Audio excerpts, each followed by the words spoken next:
در کوچه انتظار فرسوده شدیم، از رنج و غم زیاد ما دوده شدیم. در عالم امکان همه بی معنی و پوچ، چون بید خمیدیم و ز غم پوده شدیم. به نام و یاد پروردگار عالمیان سلام و عرض ادب خدمت همه شما بینندگان عزیز. امیدوار هستم در هر کجایی که هستید جور و صحتمند و تندرست باشید. طبق روال برنامه امروز هم یک مهمان خیلی عزیز با ما هست، مهمان خیلی جدی و منتقد ادبی، شاعر، نویسنده و همچنان بیدلشناس، استاد عبدالخالق تنها کاشفی. جناب استاد بسیار زیاد خوش آمدین به برنامه ما. خیام صاحب بزرگوار، تشکر از لطفتان، مهربان هستین صاحب. استاد عزیز، شما بیدلشناسی را در کجا خواندین؟ خیام صاحب بیدلشناسی خو ما کدام مدرسه و کدام پوانتون نخواندیم. این نظر به همی علاقه و همی شوق و ذوق شخصی خود ما بوده. و ما بیشتر پیش قندی آقا می رفتم.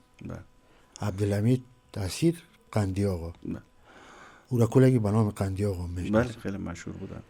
باز ما بسیار می وقتا ما خود بودیم دیگه، تقریبا 25-20 سال 30 سال میشه دیگه.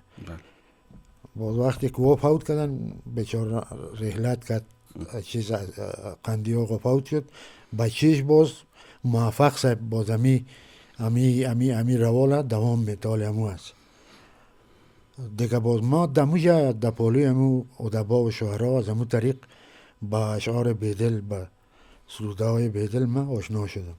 باز پیش خودم ما کم کم همی شعرهای بیدل هم میخواندم. بسیار با می سبک بیدل ما همی تو فطری و خدایی یک علاقه دارم، گرچه مغلق است، سبک پیچیده است، اما باز والا برای ما خوشایند و خوب گوارا است. استاد، میگن که بیدل از افغانستان بوده، آیا واقعیت داره؟ بله، بیدل از بدخشان، از قوم ارلاس یا برلاس، ترک بوده، ترک. از اون منطقه ترکستان آمده، بدخشان متوطن. باز از این طریق کی رفته در پتنه هندستان، در عظیم آباد، در میاولیش دفن است. این قبل از این که بیدل فوت کنه تقریبا 5-6 سال در خانه خود دی قبر خود نشانی کرده بود که ما باید دمیج دفن شوم. باز در میاولیش دفن است، مقبرهش در میاولیش است. استاد، سبک بیدل سبک هندی است یا منحصر به فرد خودش میتونیم گفته؟ سبک خاموش صاحب، سبک بیدل دیگه سبکی است که منحصر به خودش است، اما هر کمکی را ما تعمیم بدیم به سبک هندی منجر میشه. بله. اما منتها سبک هندی سبکی است که باز ساختار واژه ها و ترکیباش یکسان است. باز از بیدل سبکش منحصر به فرد است. مثلا یک جای گفته که پیشتر ما عرض کردم براتون جلوه‌زار، این جلوه‌زار هستی. مثلا یک جای دیگه گفته که این مایکده مثلا.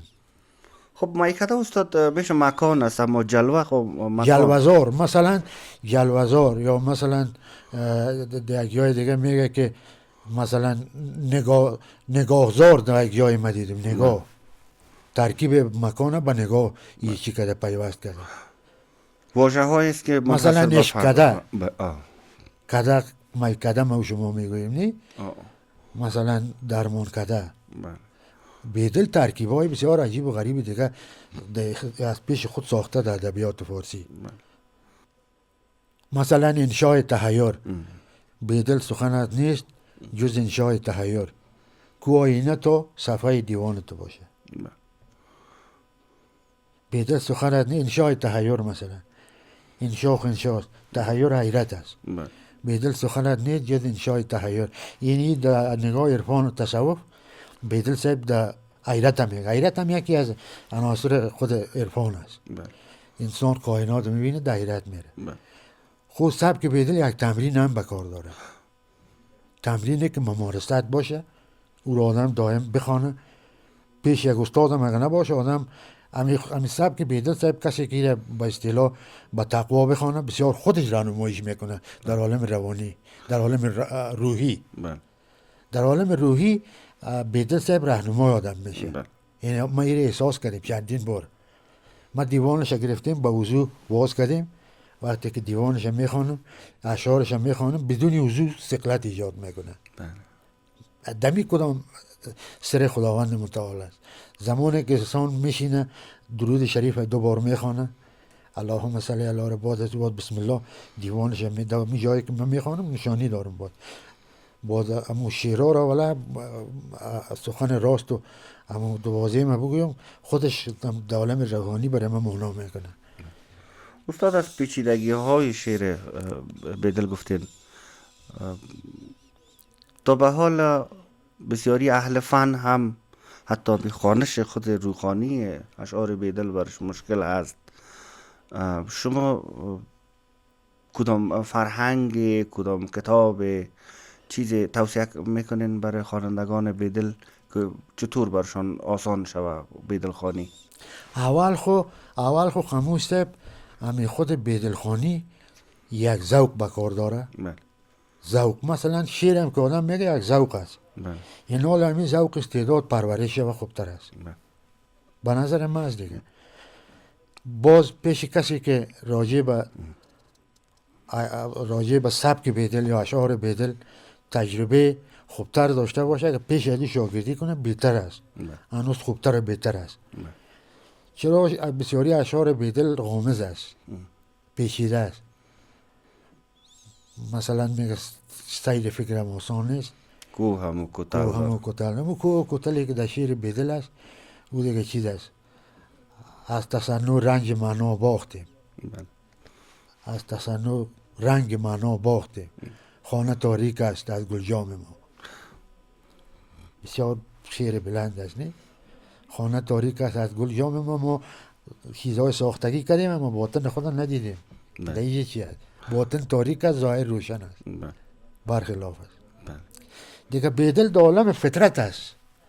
در عالم فطرت که میره چیزایی میگه که بسیار عصبی آدمای عادی، کسایی که نو به شعر و به خواندن دیوان شعرا مبادرت میکنن یا علاقه دارن، او ممکن است چیزی را از شعر بیدل جذب نکنن. به خاطر که مشکل است تو باید فرهنگ ها را قیاس و لغات ببینی. فرهنگ امید بسیاری لغاتش اون لغات از در فرهنگ امید نیست، یا در قیاس و لغات است یا در چیز است در کتاب برهان قاطع. این دو فرهنگ یا چیز اصطلاحات عرفانه که در او آدم جستجو کنه باز معنای دی شعرهای دی پیدا کنه. در غیر از دو ولد دیگه شعرهایش بسیار پیچیده و مغلق است. میگه که نفس هر دم ز قصر عمر خشتی میکند بیدل، پای تعمیر این ویرانه معمار این چنین باید. استاد این غزلیات بیدل هم بود عارفانه داره یا نه عاشقانه هست؟ خو این طورش خاموش صاحب که اشعار بیدل پارادوکس است. پارادوکس است، یک چیزی میگه در جای دیگه با دور نقص میکنه. ضد و نقیض است. ضد و نقیض. یک جای میگه خدا خان آمد پیر یا پیغمبر، این شعرش است. اصطلاح شوق بسیار است، من دیوانه. خدا خان آمد قبله یا پیغمبر، اصطلاح شوق بسیار است، من دیوانه. دیوانه در شریعت از جزا معاف است. بیدل اوجا گفته اما دیگه متناقض شده نیست. اوجا خدا او را پیر خودم ساخته، خدا هم ساخته، دیگه باز خدا براحت داده. استاد اصطلاح شوق بسیار است. یعنی من دیوانه، آدم از شوق یک گپ میزنه دیگه دیوانه باز در شریعت به جزا نمیاد. بیدل معاف شد دیگه در شعر. این تو شعرهای بسیاری جایزه دو نقیزم میگه، یک جایزه داد دیگه جای نقضش میکنه یا باز بخی از او خود براحت میده. در این شعر بیدل خود براحت داده. من دیوانه که شد دیگه باید از جزا معاف میشه. بریکی های شعر بیدل از بسیار مشکل است. آدم میره کسی که نو باشه ممکن نفهمه، یک ذره ثقیل تر است. باید پرکتیس کنه، تمرین کنه، ممارست کنه، باید بلد میشه. خو یک عمر کار داره دیگه، مشکل تر است. جهان عرفان ادبیات به یکی دیگه گری خورده، یکی لازم ملزوم یکی دیگه است. این دیگه با توضیح از این اشعار بیدل میره به طرف عرفان در بسیاری جایا، میره به طرف عشق زمینی، میره به طرف عشق لاهوتی میره. و دیگه دریافت کردن از او، پیدا کردن از او با گمان ما که بسیار مهارت خاص به کار داره دیگه. یعنی ما که گل خود از او میکشیم، ما قدر میکنیم که مقصد یک گوشگه که از او را یک بفهمه. او بحر بیکرانه که بیدل هست که در او غواصی کردن بسیار مشکل است. دوستان عزیز، پس از یک میان برنامه کوتاه دوباره برمیگردیم.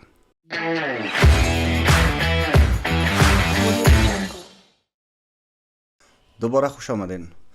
استاد عزیز، رابطه شما با نجم العرفا استاد حیدری وجودی چگونه بود؟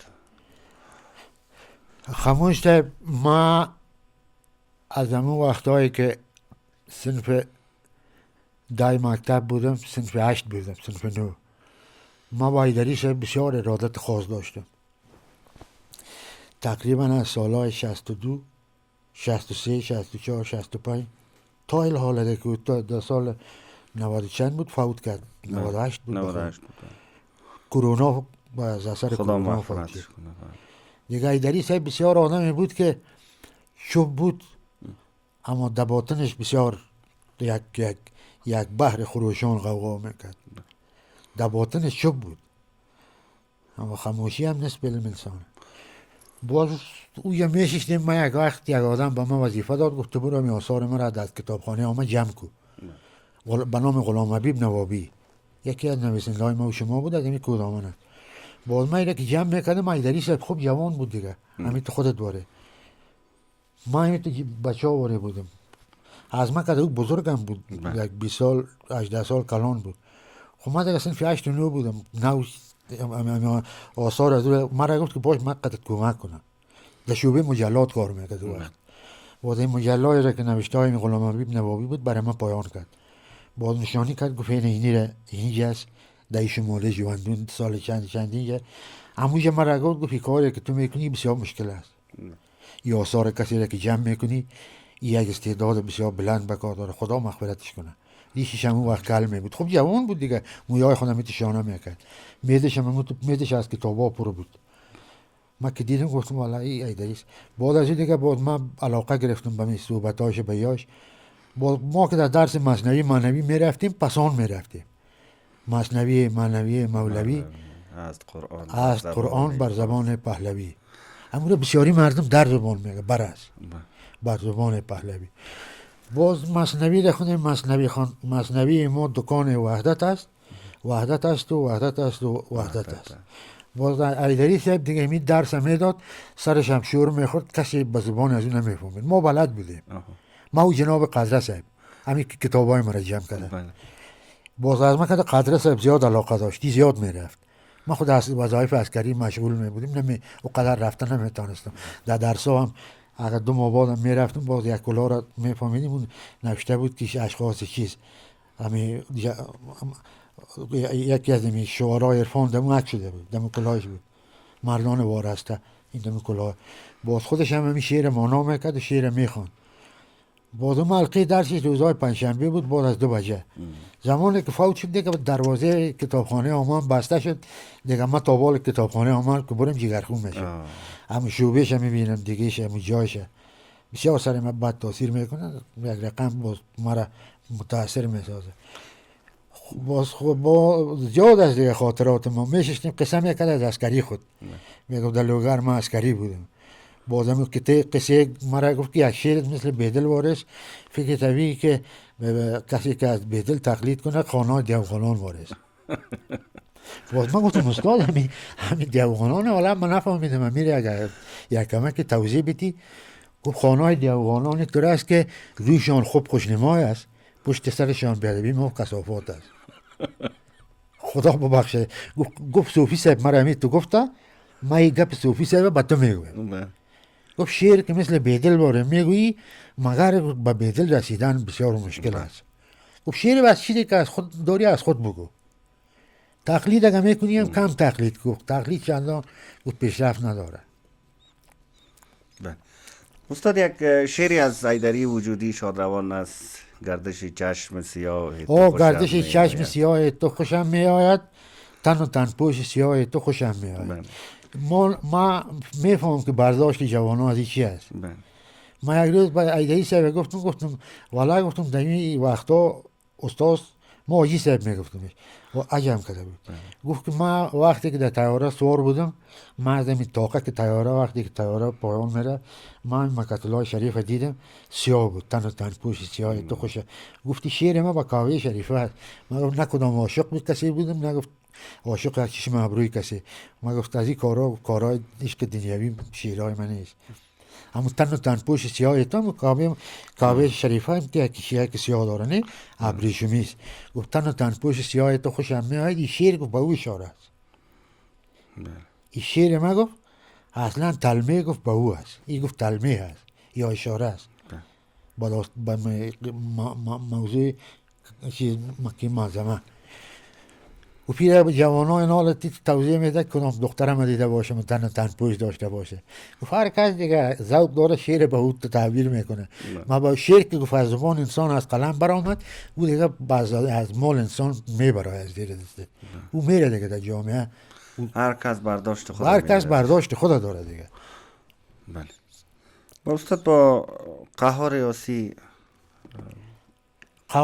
را خدا وقت محب بارش قهار یاسی یا خب بچه های بودن که از وطن های نزدیک ما بودن، هم صحبت های ما بودن. آسی صاحب یک روز قصه کرد دوره، یک روز جاوید فرهاد هم دمی فیسبوک نوشته کرده بود. یک آدم در زیرزمینی گفت دیدم کرتی من برش دادم، بوتای من برش دادم و آخر گفت خودم پایلاج ماندم. قهار یاسی بسیار جوان طبیعت بچه بود. یه تو کار تصنعی نداشت که ساختگی گپ بزنه یا چیزی. همین گپ ساده که ما و شما میزنه. بسیار به تکلف بود. بسیار بچه خوش‌ذوق، بسیار آدم بسیار شیرین آدم. خداوند مغفرتش کنه دیگه. او فوت شد. بارش صاحب هم رفیق ما بود. رفیق هم مجلس بودیم. بارش صاحب هم فوت کرد. خداوند. این شاعرها مثل کمرشان بسیار دیگه میتو برنج و مهنت میباشه و میرن. یک دو بیتی بود از فراد دریا خوانده فکر کنم. بلب حرف و بدل فریاد دارم. این اصلا بدل حرف و برای فریاد دارم است. این لیلیش اضافه کرده بود. این را استاد حق داره کسی اضافه کنه؟ نه دیگه در شعر کسی زدن آدم استاد نباشه، صاحب نظر نباشه، چیزی را اضافه کردن این نزاکت خوب نیست. از نگاه نزاکت هم خوب نیست. حالا یک آدم در یک مجلس یک گپ بگه، یک دیگه یک بچه خیلک بخیده بگه، یکی سفید بده کوکا توی گپت غلط است. از نگاه احترام و حرمت باید گپ خودش با او اهمیت و ارزش قائل شود. شعرهای چیز قهار یاسی شعرهای ساده نیست به نظر من. بسیار شعرهای خوب است، روان است زیاد. هیچ اصطلاحات پرتکلف نداره. همین دو بیتی های قهار یاسی میگه یک جنگل پیر شوم یک بیت فرهاد دریا ساختنی فعلا دافزی منه. خوب جنگل هم چی قصه کرده، پنشیر قصه کرده، هم خانه دیاتی را دو بیتی خود آورده. اما بسیاری شعرهای فرهاد دریا فرهاد دریا شعرهای قهار یاسی را گرفت گم شده میتو. بسیاریش خودش به نام خود کرد، لغاتش کشید، لغت‌ها را از خود انداخت، گم شد دیگه. بخی حال اون شعرها سرگم است. یک تعداد شعرها پیشش بود، یا قهار داده بود، یاسی صاحب داده بود که توی را نگاه کو بازی را باز چاپ کنه، یا خودش از خانهش گرفته بود دیگه. این حال بخی مجهول است، او فوت کرده نیست، مادرش هم پیچ سفید است، خدا میدونه این است یاد وطن است دیگه. یک تحقیق کار داره که خب این یک نفری باشه که بیکاری رو بپاله که شعرها کجا است. در فیسبوک است، در صفحه کی است، یا فرهاد دریا رو بخوای آدم که بده چی کردی تو، امانت به تو داد، تو خیانت کردی، بیار شیرها رو بیار. شیرهای قهار آسی چی شد؟ اینی قسم کاراست. خموسه. دوستان عزیز، پس از یک میان برنامه کوتاه دوباره برمیگردیم، با ما باشید.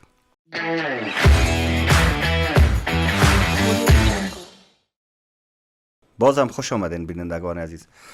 استاد عزیز، فرهاد دریا قهار آسی را به شهرت رساند یا قهار آسی فرهاد دریا را به شهرت رساند؟ خاموش صاحب، اگر قهار آسی نمی بود، فرهاد دریا با صدای جیجگکش خورترک است، این دریا نمیشد. شیرای قهار آسی شیرای هندوکش بود. ما خبر هستیم که هندوکش چیزی است که در رزم هم است، در بزم هم است. بله. قهار آسی از مکتب هندوکش بود، از مکتب رزم و بزم هندوکشی ها بود. بله. شعر قهار آسی این در ایران و در خارج از مرز رفته، این در تاجیکستان مردم به او ارج و قیمت و چیز میگذاره، ارزش. اما فرهاد دریا اگر عمل گپ مرا میشنوه، فرهاد دریا را میگویم بیادر لیلی تموسکو از شعر ازی، از شعر قهار آسی.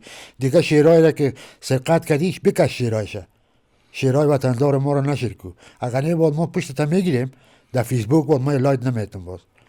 مثل که برستمی ما یک متن نوشته کردم، بازور دوستا گفتن گمش گیره گل کو. امانت آدم هیچ وقت خیانت نمیکنه.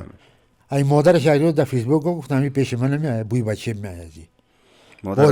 مادر آسی صاحب، بازیا که زنده بودن چطور قد فرهاد دریا قد آسی صاحب جوره به جوره میگشت، به خاطر کدو شیرها رو میگه. آلو که مرده یک قدم هم به خانه خدا هم به عزاداریش به مفاتیهاش هم رفته باشه یا نه، من دیگه ایش نمیفهم.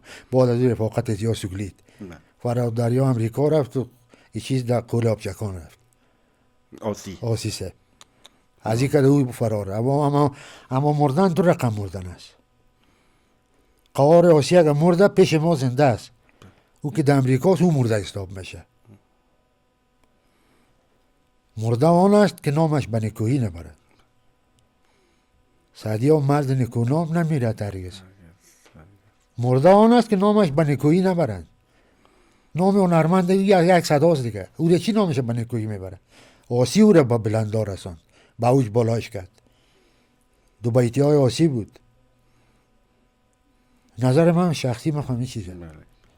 آسی واقعا یک شاهکار ادبیات فارسی معاصر ماست.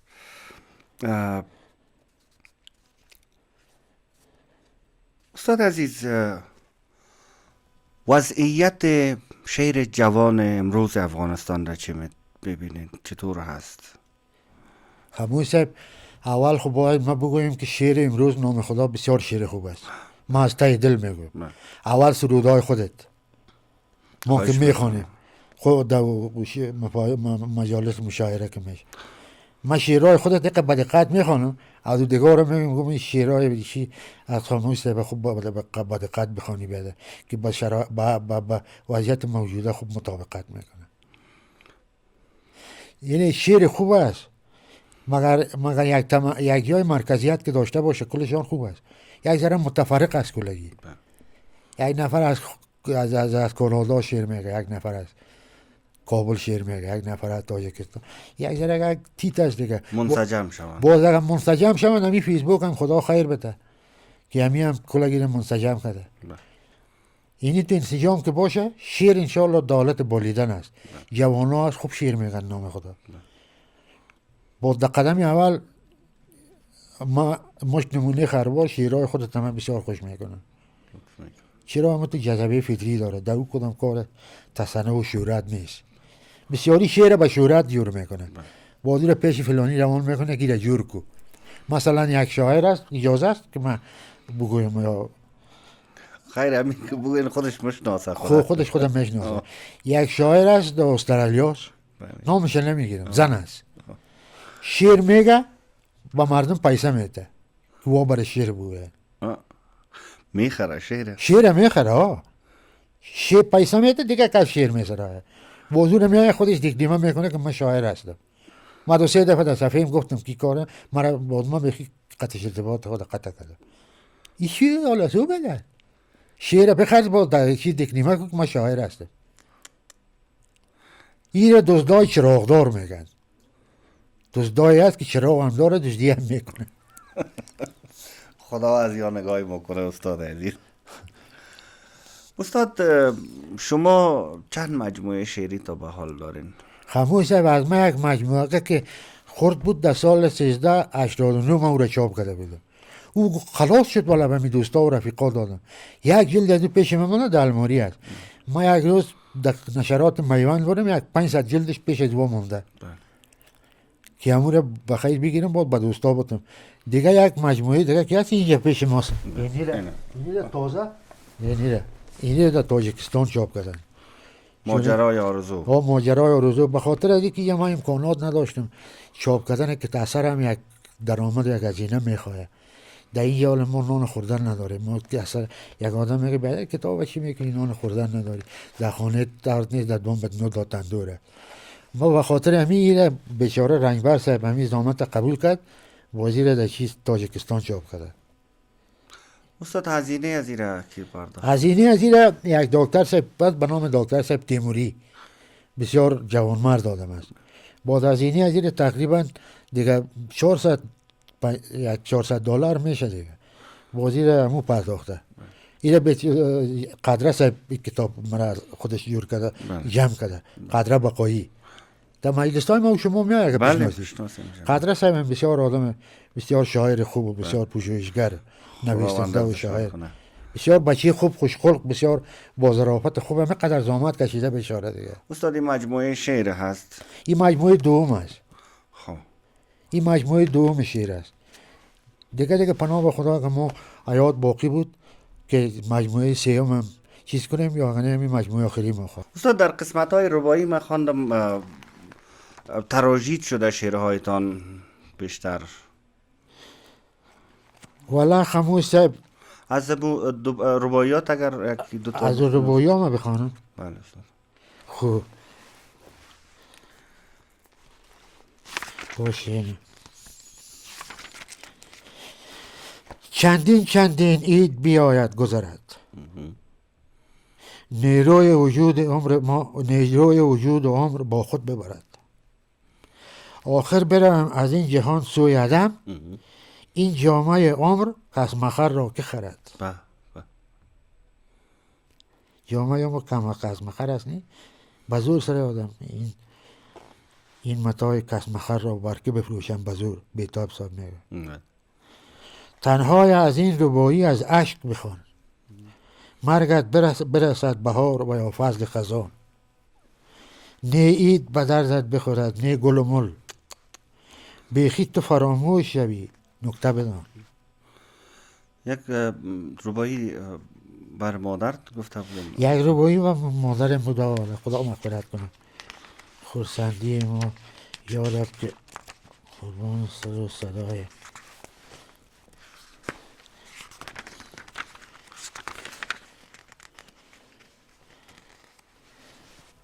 مادر به غم رهایم کردی، رفتی و از آغوش جدایم کردی. آن راحت و آرامی من رفته دگر، با عشق و فغان تو آشنایم کردی. ای جان عزیز من برآ از تن من، برکش تو همین لباس پیراهن من. تا کی به غم مریضی و درد شوم، بستر مکان و هم مسکن من. استاد اون شعر رباعی مادر را چی وقت گفته بودین؟ این شعر رباعی مادر 2 سال پیش والدین فوت کرده بود. خداوند با جمعی مسلمانان و دوستا و اقربا مغفرتش کنه. 2 سال پیش این والدین مریض بود، به حق رسید. باز همین شعر کارم من گفتم برش دیگه. شیرین مرا صدا میکردی، حق پسری با من ادا میکردی. ای مادرکم برای تو خانم درود. ایره دمی چوب غلط کرده. دردم به نوازش دوا میکردی. ای مادرکم برای تو باد درود، دردم به نوازش دوا میکردی. لعنت به فلک باد و به بیرحمی او، کی دیده کسی از این فلک روی نکو. عدلی که ندارد و نباشد عادل، با گریه و زشت و بدخصال و بدخو. شیرهای ما از چیز خودت از خیام صاحب نشاپوری بسیاری از همون چی میکنه اشاره کرده زیاد دیگه. آن کودکی خوردی تو یادم نرود، از لوح دل این مهر و مرادم نرود. آخر برای خود بینم جان را بدهم، این درد که دارم به هر آدم نرود. بینندگان عزیز، پس از یک میان برنامه کوتاه دوباره برمیگردیم، با ما باشید.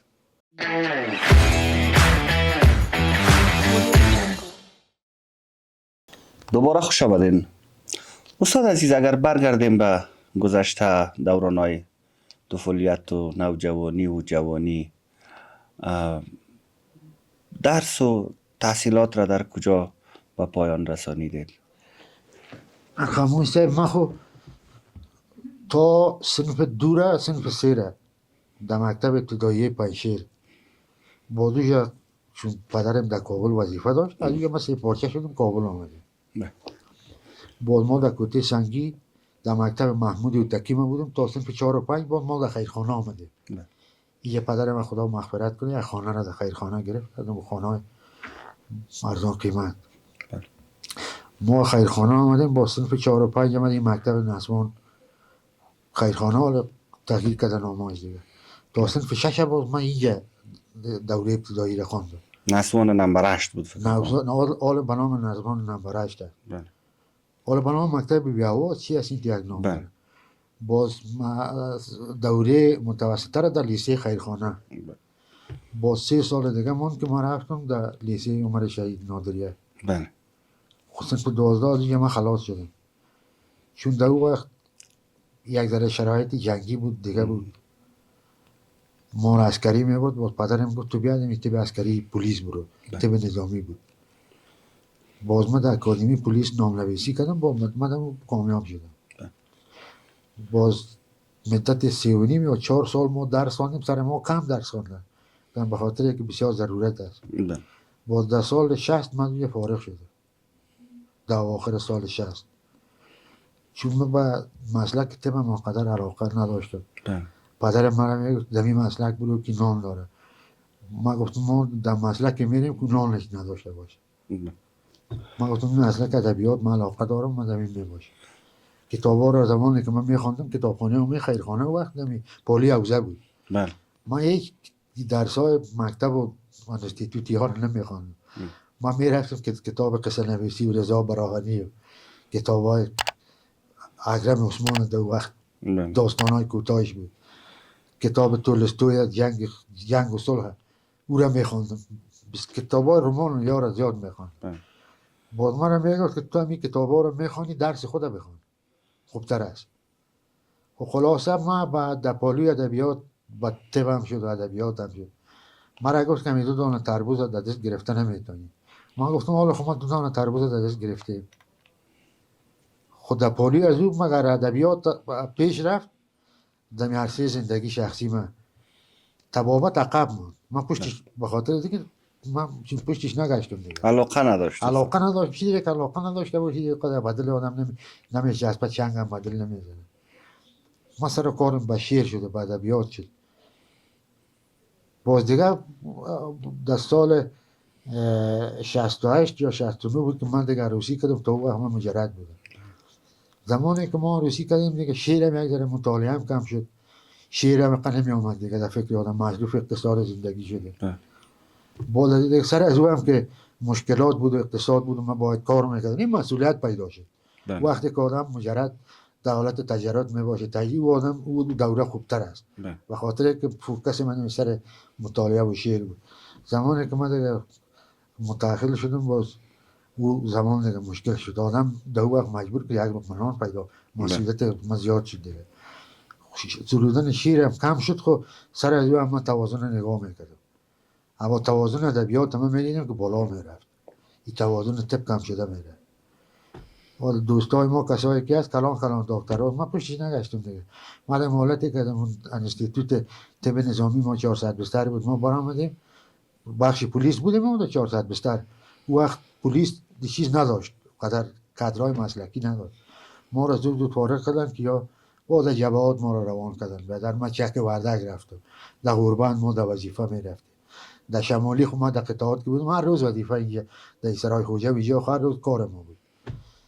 یعنی بالاخره که رسیدیم به سال 1398 باز خو یک سخن دیگر هم باید ما بگیم، ما مربوط اردو شدیم باز در وقت استاد زمانی تشکیلات پلیس مربوط اردو شد. باز ما در فرقه 5 پلیس چی رفتم در غربی پانتون، در غربی پانتون باز در غربی پانتون ما را کشید چیز که تنقیص کرد. ما در احتیاط رفتم، در احتیاط 4 سال ماندیم و اردو ملی وقت تشکیل شد. باز ما پس در اردو ملی امتحان دادم، ما کامیاب شدم. باز ما را به صفت اردو ملی 2 رتبه پایین گرفتن. ما در رتبه دگروالی بودم، ما را جگرن گرفتن، 2 رتبه ما را تنقیص کرد، ما را روان کرد در قول اردوی 201 سیلاب در پل شرقی. اونجا گاهی من در شانه میگم گفتم حالا ما کدام رتبه را بزنیم؟ میگه همین رتبه که چی شدی تعدیل شدی همین را بزن. ما گفتم برادر ما خود جگرن شدیم چرا؟ همین رتبه ما بود دیگه، بود کارت ما همون جگرنی بود. ماشیم که تقاعد میکنم از همین جگرنی بود. یک آدم گفته بودن المتوکل علی الله محمد ظاهرشاه، او گفته بود بعد در 20 سال که تحولات آمده این رتبه ما را کسی دیگه نداد بود. همون رتبه دگروالی 17 سال ما ماندم، 16 سال. بعد سال 1398 از این دو جنبه که است در قسمت خواجه بغرا باز قماندانی ملی لوجستیک ما را با تقاعد سوق کردن. باز در ماه جوزا ما تقاعد کردم دیگه، تا این حال نمیخوانه هفتیدیم کار چیزی نیست، ما تکلیف هم دارم مریض میباشم دیگه، اون کتابا را یکان چیزی میخوانم قدر حوصله هم نمیداشته باشم. همین روزگار است دیگه، لباس کسمخر است دیگه در جان ما تا که ایده دیگه خودمون به سر منزل برسانیم. این روزگار است. ثمره ازدواج چند فرزند بود استاد؟ خیام صاحب خموش صاحب ما 4 دختر دارم، پسر ندارم. خداوند حفظشون 4 دختر است که یک دختر من بعد 100 تا بچه کار میکنه. نام دختر کلانم نام خدا بسیار چیز داره. دم کتابتون هم چند روایی من خواندم، بسیار نام خدا قیمت بلند داره. دیگه دخترکام هستن باز هر کنون به نوبت خود اخلاص داره. بازم دختر کلانم اخلاصی بسیار بلنده. یک 2 هفته پیش 1 هفته پیش رفت بخیر رخصتی آمده بود دیگه. اونم 4 دختر از دیگه خداوند چیزی که دادم ما قناعت میکنیم. بیرون از افغانستان زندگی میکنن. همون دختره کلانم در ترکیه است. یک دختره که سیومی است بود امریکاست. دیگه دختره که خوردم است در خانه قطع خودم است. دختر دوم این کوتل خانه داره و خانه کرایی از این وضوع است. دیگه ما صاحب چیزی از سرمایه عسکری مجدی که چیز من نداره. همون خانه هم که از پیسه از دختر من است. خانه از پیسه بده ما هم یه مقصد چشتیم گیره است. استاد روزگار چطور میچله؟ خیام صاحب روزگار است که عالی همین برف تنها در سر من نمیباره، در سر کلگی عالمی برف است. از همین حالت از همین وضعیت کلگی رنج میبره. مشکلات اقتصادی زیاد است. مثلا ما تقاعد کردیم 4 سال از تقاعد ما شد، اما پول تقاعدی ما را کسی نمیده. ما دولت بسیار فقر بسیاری وقتا زندگی میکنیم، اما دخترکای کمک نکنه ما بسیار شرایط و وضعیت خراب با ما مواجه میشه. بسیار یک وضعیت خراب، کار نیست، خود من تقاعد نداره. یعنی کسی با شعر و ادبیات منزلت و قدر قائل نیست. دور از خود شما باشه که جوانای برومند وطن هستی که دل ما به این صبر است که این اعتماد عقب و داد پشت سر خودی تو جوانا را ما داره. اما اقتصاد هم آدم پژمرده میکنه. زیربنای زندگی اقتصاد تو یک پول نباشه، یک دارایی، یک چیز نباشه، مقصد زندگی بخور نمیره. آدم همه که میخوره که نموره دیگه. این تو چیزی نیست که ما داشته باشیم. والا از همون کاکا بودن ما نام ما را خط زدیم و گفتیم جاوید فراد دوست ماست. و استاد اگر گپ ما را میشنوه همین یک خودکیش من چیز کردم در فیسبوک نوشته کرده بود که من نام خود پس از لیست کاکاها خط زده. تو که پیسی یک میمان نداشته باشی، پول یک دوست نداشته باشه در خانه ببینه که نام چی در لیست کاکا و در لیست آدم‌های خرابات باشه. این زندگی است. استاد تلخترین خاطره زندگیتان اگر بر ما بگویید. ما این چیز است خاموش صاحب، من خودت گاهی خیام میگم گاهی خاموش، هر دوش به نظر من مناسب ترش تخلص خودت باید من بگویم. مشکل نیست استاد عزیز. خوب خاموش صاحب، ما تلخترین خاطره من همی است که اجازه است میکنم که پرده بله بله به پرده سخن بگویم. بله بگوین. مسئله شخصی است، خیلی شما دوستا کلگی از زندگی من خبر شد. همین کسی که من واقعا دوستش داشتم در دوران جوانی، او در دوران جوانی، من در دوران نوجوانی را گذشتانده بودم، من در دوران جوانی رسیده بودم. دمی سنای همی 37 38 39 بودم. او از امریکا، از کابل برآمد رفت امریکا. از همین خودی های ما بود دیگه، نامشه خاطر نمیگیریم که چیز از دیگه سلسله چی میگم تحریم ها در اینجا هست. او رفت امریکا، من دمی یه ولی سر به خود بسیار شیرا و رباعیات سرودم در وقت. با دوست سفر کرده و با دوست شوهر کرده. من چی میتونم این مجموعه هست یا نیست در فیسبوک من با دوست شوهر کرده دیگه. او رفت دیگه، او رفت، ما اینجا ماندیم. باز او در سال زمان او رفت که ما عروسی کرده بودم، او هم عروسی کرده بود. ما پیشینیش گفتم دیگان عروسی و دیگان میدیدیم این حال خودت هم رفتی، ما چی کنیم؟ گفت خود دیگه والا چطور کنیم دیگه رفتیم. اون همین تلخی مرا تا به حال ذائقه‌اش از دهان من میره. همون چاکلیت کاکائو واره که آدم میخوره تلخیش میمانه، نه تا 15 دقیقه. همین حالت تا بال به من دوام داره. حالا من 65 66 67 ساله شده، اما همین خاطره دوامدار است. هنوزم عاشق هستی؟ هنوزم میگه، هنوزم همون حال و هوایش هست. اما 4 بغل که سیر میکنم، آسمان هم بلند است، زمین هم سخت است، امریکا هم دور است. باز میگم بیا به می حالت هم بساز دیگه، چی میکنی بیادر دیگه. حال عمر بود خلاص شد.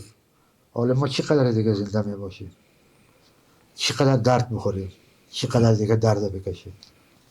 از من زندگی سراسر درد بوده خاموش صاحب، هیچ خوشی را من بسیار کم دیده. استاد همی دردها را میگین ثمره عشق است. والا اگر همی عشق هم نمی بود، گمان نمی کنم که من همین تو شیرها را می سرود. در وقت از کل همی شیرم به من الهام نمیشه. در حقیقت همی خاطرات چیز بد و پیام خوب آور است. چیز بد است اما پیام و ثمرهش چیز خوب است. حالا همین شعرهایی که با شما بخوندم در اینجا که همراه شما در برنامه آمد، همین کلش ثمره همین تلخی هاست. همین مجموعه رو مجبور کردم، مجموعه دیگر هم من پیدا کنم بود برایتان با دوستا میاره. همین خاطره هست، خود خاطره نیست که فراموش شود. 24 سال با من هست، چه در خواب چه در بیداری، چه در نان خوردن چه در گرسنگی. پس داغ ناکامی را با من خود گفتم این داغ ناکامی و این گفتم هیچ مرا رها کردنی نیست. این دیگه مثل سایه واری است، از کنار من چیز نمیشه. یعنی با ما هست، من گمان میکنم که از صدای من هم کسی اونجا میشنوه می حقایق است دیگه. این چیزی هست که در اختیار خود آدم به اختیار خود.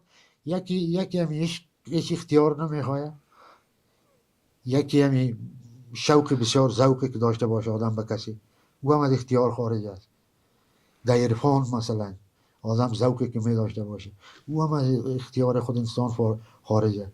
این دیگه والا چیزی هست که یک جذبه من اومده دیگه. حالا تا حال من کوشش میکنم فراموش شود، اما این فراموش هیچ شدنی نیست. والا استاد عزیز، حرف و سخنها خیلی شیرین است. رسیدیم به پایان برنامه. لطف کردی خاموش. اگر کدام حرف سخن توصیه به جوانان؟ فقط توصیه ما به جوانان است که هر قدر که با سرتان فشار میاد یک چیزی را یاد بگیرن. جستجو تلاش کنن مثل خودت وارن جوان هستین خلاقیت داشته باشن خوبتر است. اینطوری که تکرارها را تکرار کنن، از خود داشته باشن چیزی، از چانتی خود بله. از خود چی کنن انعکاس بده.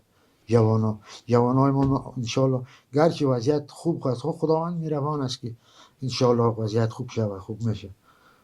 خدا امیدوار باشیم. شیطان ناامید است، ما امیدوار هستیم. جوانای ما خوب درخشیدن، خوب میدرخشن.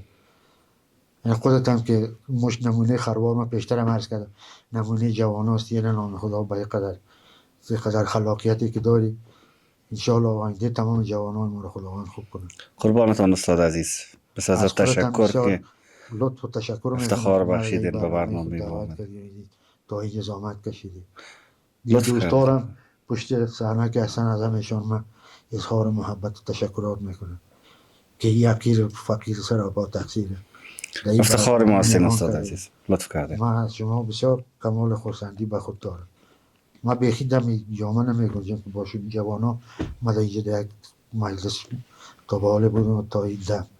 خداوند من را خیر نصیب کنه. بسیار تشکر استاد عزیز. بینندگان عزیز، این بود برنامه ما. تا برنامه های بعدی شما را به خداوند متعال می سپارم. قبل از خداحافظی لطفاً چینل یوتیوب ما را سابسکرایب بکنید. به خاطر برنامه های بعدی امو دکمه زنگوله را هم فشار بدین. خدا یار و یاورتان. بدرود.